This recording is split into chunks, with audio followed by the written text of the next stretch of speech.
about time, guys, we talked to these children about condoms. It is about time we told them this is how it is put, this is how it is used, this is how you wear it, this is what would happen if you have sex without a condom, this is what will happen if a condom bursts, you know. Because if you tell them, do not buy condoms, condoms are supposed to be used by such. Hi guys, hope this finds you well. Good morning and good afternoon and good evening from where you're watching me from. Karibuni sana, welcome and welcome back. If you're new here, my name is Shalmith. And kindly consider subscribing right here if you're not yet subscribed, and join the beautiful family. So guys, much as I'm smiling, today I want us to talk about a rather somber topic, about something that is trending in my home country on teenage pregnancies. I mean, every child, not every, but most children are bearing children. So we're talking about a case where babies are having babies. It is rather sad, so to speak, and looking at the statistics that were issued, I think, sometime last week, it is saddening considering that schools have been closed for a couple of days, a couple of months, and what has been happening is not right. I mean, now the children are not in the care of the teachers, but now under the care of their own parents back at home, things are getting so messed up. Okay, it's okay, it is okay. We're talking about parents back at home and maybe you're not there 24/7 with your child, but then whose responsibility is it? Who is failing? Who is sitting on their job? Who is cheating? Who is not doing their job? What is saddening is when you hear of a 14-year-old girl with triplets, this was actually televised yesterday in the evening. So a 14-year-old girl gave birth to triplets and the father is 13. Another case is where we had a 13-year-old boy who has impregnated 6 girls. Now, in this case, I'm only talking about children who have impregnated children. We're talking about basically babies impregnating other babies. But then, does it mean that only these babies or children, let me call them children, are impregnating each other? Of course not. We also have adults who are impregnating these small babies. Let me actually call them babies, because someone who is 12-year-old, someone who is 11-year-old is someone who is basically not yet mature to make very conscious decisions and sound decisions, so to speak. So guys, something is wrong, and I feel like it is about time we smell the coffee. It is about time we discussed these things. It is about time we came to terms with the fact that things are not going well. I mean, if schools will open in September, you can be sure, yeah, your guess is as good as mine. I mean, with such statistics going on, as at now, 3 months down the line, you can imagine what will have happened by September. So what is happening, guys? What do we need to do? Who is failing who? And again, when I talk about who is failing who, I don't want us to introduce the blame game. I don't want us to start saying it's the teachers who did not educate them on something, it's the parents who are not doing this, it's the church, it's the government. I feel like all of us are failing. I feel like the society at large has something to do with this. I feel like we have a lot to do. We have a lot of input. We can invest in these children and possibly set a trend, possibly come up with a new way. So guys, other than the blame games and pointing fingers and saying it's you who is failing, it's you who is not doing this right, it's you who is not talking to your children, what do you guys think we can do? Possibly engage me in the comment section and tell me what you think as an individual, like myself as Shalmith. What do I think I can do to contribute to a change in the society at large? Guys, talking about my own point, of course we have to come to terms with the fact that the way we were raised, I mean, how our mothers did it is not the same way it has to be done this way. I mean, times have changed. When I was young, I had no phone. Nowadays, kids were as young as 4, 5-year-olds, 6-year-olds have tablets and everything. So of course, their access to material technology and everything has changed. And that reminds me that I owned, talk about phones. I owned my first phone when I was in Form 4. No, actually no, I was still using my mother's in Form 4. I owned my first phone in first year, and of course it was a hassle. Now, when I finished my Form 4, funny enough, You know, there's always the trend of when you finish your Form 4, you do a computer course and everything. My computer classes were starting at 2 p.m. and I was supposed to be home. I literally had a curfew. Like when I say a curfew, my mom had a curfew for me. I had to be home at 5 o'clock in the evening. So that meant that between 2 and 5 o'clock, like, let's talk about an hour, because wherever I was doing my computer, those who live in Bosnia and Rory understand what I'm talking about. From my place, because I had to walk on foot, it took me about an hour or 40 minutes at least. So I would leave home at 1 o'clock, be in school in my computer college by 2 o'clock, and I had to be home by 5 p.m. and guys, computer classes took 2 hours. So I had exactly an hour. That means 40 minutes of walking towards home and 20 minutes to do any other shenanigan, which of course was not enough. So basically, I'm talking about my mother having or being accountable of my movements and where I was, because basically if I was not at home, I was on my way to school or in school or on my way back or at home basically. That is how well manned it was. But then times have changed. Times have seriously changed. I mean, while then I didn't have access to a phone, well, other than hers, which means she had 100% say on what I did with it, and she actually would, what do I call it, micromanage? Basically that is what was happening. But then look at times having changed, and talking about my own case where I have a smaller sister, I feel like, okay, it happens with last months and everything, but I feel like the strictness in parents lesson when you talk about younger children. But then, is that an excuse? Of course not. She's still the mother in you. I mean, my mother remains my mother. You don't joke with that woman. You do not joke with that woman. If you do, you just leave. You disappear. The same mother. I mean, let us talk about the case where, we not only teach children about sex, but we also tell them of the effects. I mean, because sex is not just orgasm, sex is not just penetration and that is where it ends at. No, sex is more than that. Sex is more than the physical part. It goes to psychological part, the psychological aspect of a human being. And what about the aftermath? I mean, you might not get pregnant, but what of an STI? What about whatever burdens you left with emotionally? I mean, because, well, okay, I'm not pregnant, but maybe I have an STI. I'm not pregnant, but maybe something else has gone wrong. So why don't we openly tell our children that it is okay? Feelings exist, you're bound to having sexual urges, but if you engage in sex at this point in time when you're in school, you might endanger your life. And guys, let us consider the fact that the burden 100% of the time, and this I keep on saying a million times, the burden solely lies on the girl child.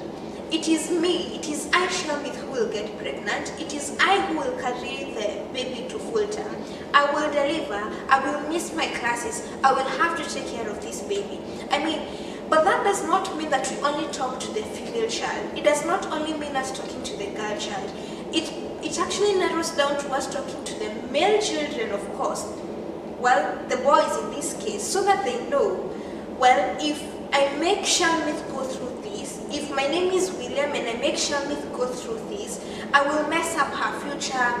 She will end up making decisions young. She might end up missing her classes and everything. Because if my mother actually told me was on it when I was informed to, if you ever get pregnant in this house, don't come back. Don't come back. I mean, it was as simple as that. And anyway, because I didn't want you to never come back, of course I had to be careful. But then I feel like now, when you're parenting now, we have to like change the discourse, change the narrative to not getting pregnant, but more to this getting pregnant thing. What if an STI happens? What about the emotional baggage one gets? I mean, when you get pregnant and everything. I feel like we need to talk to our girl children, we need to talk to our male children as well, because it is about them. Because if you talk to me and you do not talk to him, then it does not add up. Because guys, if one boy can impregnate 6 girls, well, something is clearly not working. Something is not right. Guys, I feel like we have a lot to do.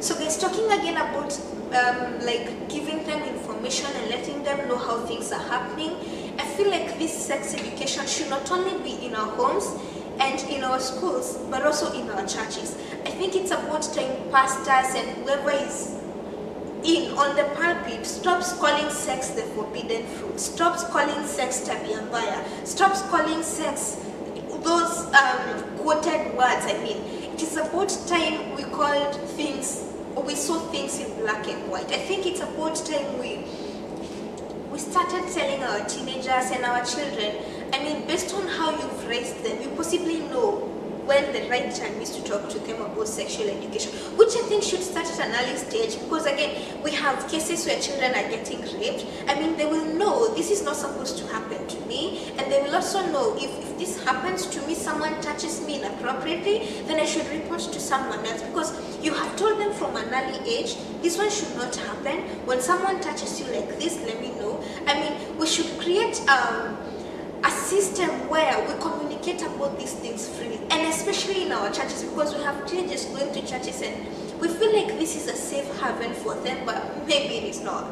Maybe it is not. If they keep on going to these churches and we do not tell them the truth, we do not tell them things as they are, we do not address things in black and white, then we're missing the point. Then we will end up just putting things a certain way, flowery language, but then at the end of the day not end up communicating. So I feel like when you talk about pastors, when you talk about people being in the pulpit, let us talk to our teenagers. Let us tell them sex should only happen when you want it to happen, of course at an adult, at a certain age, possibly consent. Consent, when is the right time to have it? With whom do you have it? Are you ready for it? How do you have it? Because guys, when you talk about 7-year-olds having threesomes, recording it, and actually posting it online, well, number one, this is a parent who bought this phone, and this means that the parent actually has no control over what this child is doing with their phone all this time. So I feel like we are failing. We are failing as a society. Talk about the social media in the first place. If you see that video and share it to another friend who shares it and everything, what kind of society are we promoting? What kind of, not society, what kind of virtues, vices are we promoting in the society? I mean, it is there in the social media, yes. It is there, it has been posted by this teenager, yes. But then what do you do about it? Do you take time to talk to them? Okay. Nowadays it's mtoto wangu, it's about your child and not ours. Times have changed. You're no longer talking about children being the responsibility of the society. It has since changed to, it's my kid, I mean, that's my daughter, do not touch them, do not shout at them, which is actually messing us up. Because I think if the narrative changed, if we got to a point where I saw your daughter misbehaving, I saw your son doing things that are not right, and I called the please and not acted or had the fear that the mother does not like when you do this and this, then we would possibly sort this out. Talking about again social media, I feel like anyone who has a voice, anyone who is out there influencing, should influence positive traits. I mean, if 10 teenagers look up to me and they see me posting stuff online which I resonate with, and for some reason or the other, like if you have a mentor, if you have someone you adore, you end up doing what they do. I mean, you end up thinking, oh wow, this is right, I think this is fine, okay? So if you're not doing the right thing on the social media streets, and these teenagers who follow you end up doing some of the things you're doing, then, well, it is corroded. It is, things are not working out right. I mean, I feel like those of us, those who have a voice, if you're a pastor, if you're a parent, if you're a teacher, as far as you can talk to more than one person, then talk to them. It is about time, guys, we talked to these children about condoms. It is about time we told them this is how it is put, this is how it is used, this is how you wear it, this is what would happen if you have sex without a condom, this is what will happen if a condom bursts, you know. Because if you tell them, do not buy condoms, condoms are supposed to be used by certain people, then, well, of course, I'm bound to being anxious and curious. Oh, of course, I'm bound to being curious of what actually happens with these condom things. So basically, I feel like it is about time we changed the narrative. It is a wake-up call, basically. It is about time we decided things are happening this way and this is how we should tackle them. Guys, when you talk about poverty, it is disastrous, for lack of a better term. I mean, we have parents exchanging their girls for money. We have parents who will trade their children so that they get money in return.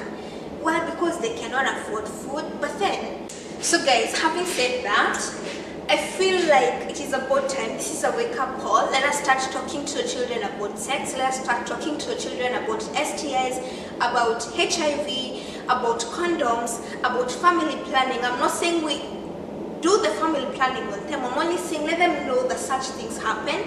Let it cease being a taboo topic. Let it cease being that bedroom topic we do not talk about, that thing we whisper about. Let it cease being that thing we only talk about behind closed doors, because now it is in the open.